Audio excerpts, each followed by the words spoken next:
Tepat sudah setahun pada tanggal hari ini 16 Maret 2021. Instruksi belajar dari rumah disampaikan oleh Bapak Presiden Joko Widodo melalui tweetnya. Bukan hanya di Indonesia saja ia menerapkan pembelajaran dari rumah, tetapi dari berbagai belahan dunia pun menerapkannya, yaitu belajar dari rumah atau yang kita kenal sekarang sebagai LFH, Learn from Home, atau SFH, Study from Home, atau iya pokoknya itulah. Dan belajar dari rumah ini diterapkan mulai dari tingkat pendidikan yang paling rendah, dari mulai TK, SD, SMP, SMA, hingga perguruan tinggi.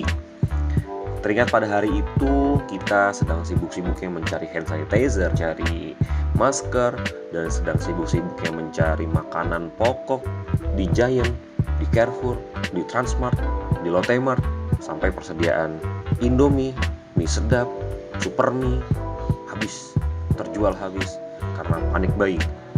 Dan pada hari itu juga orang tua, guru, dan siswa resah dengan adanya belajar dari rumah.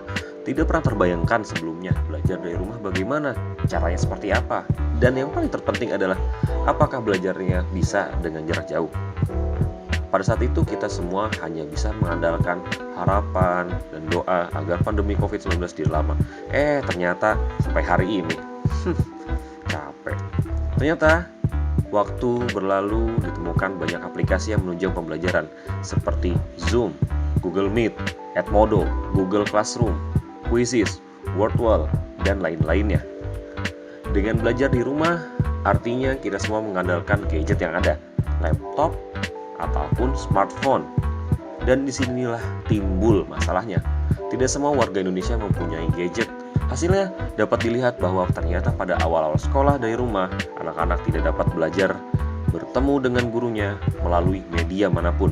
Ke sekolah tidak bertemu guru, di rumah pun tidak punya alat untuk mendukung itu. Tidak hanya itu masalahnya. Masalah selanjutnya adalah kebutuhan internet. Ya gimana lagi, kita hanya bisa mengandalkan gadget.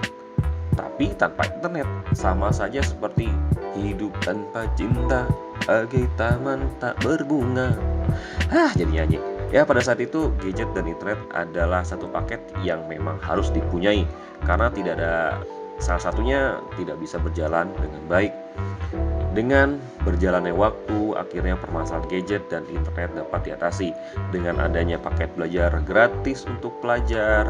Kayaknya sih bukan untuk pelajar aja, tapi dari kalangan pelajar sampai kalangan perguruan tinggi. Mahasiswa pun S1 maupun S2 mendapatkan paket belajar gratis itu. Walaupun prosesnya lama, tapi patut disyukuri deh. Ya kita patut syukuri saja karena mulai dari pada saat itu hingga hari ini kita dapat merasakan paket belajar gratis itu. Kan tidak semua punya nih. Akhirnya pada hari ini kita dapatkan gadget untuk belajar di bawah 2 juta. Ada Samsung, kalau nggak salah itu ada Xiaomi, dan lain-lainnya. Tetapi solusi untuk gadget ini, kata Nadiem Makarim, solusinya adalah dengan menggunakan dana BOS yang ada di sekolah. Jadi sekolah membelikan untuk keperluan anak-anak dipinjemin untuk kebutuhan anak-anak belajar dari rumah. Oke, selanjutnya adalah wacana-wacana pembukaan sekolah. Sudah mencuat mulai dari Mei tahun lalu. Mungkin adanya new normal itu mulai adanya keinginan untuk belajar bertatap muka. Tapi dirasakan oleh banyak pihak yang tidak mampu melaksanakan pembelajaran di rumah. Masalahnya ada aja. Emak-emak dan bapak-bapak yang nggak bisa ngajarin anaknya karena harus kerja mencari nafkah. Desakan-desakan ini ternyata sampai ke telinga Nadiem Makarim, dan pada akhirnya pada bulan Agustus yang rencananya akan dibuka sekolah tidak dapat terrealisasikan dengan baik karena meningkatnya kasus COVID di beberapa daerah. Tidak sampai situ, wacana sekolah dibuka lagi pada bulan Januari 2021. Sekolah akan dibuka dengan syarat orang tua mengizinkan anaknya sekolah tatap muka. Tapi kenyataannya tidak seperti itu.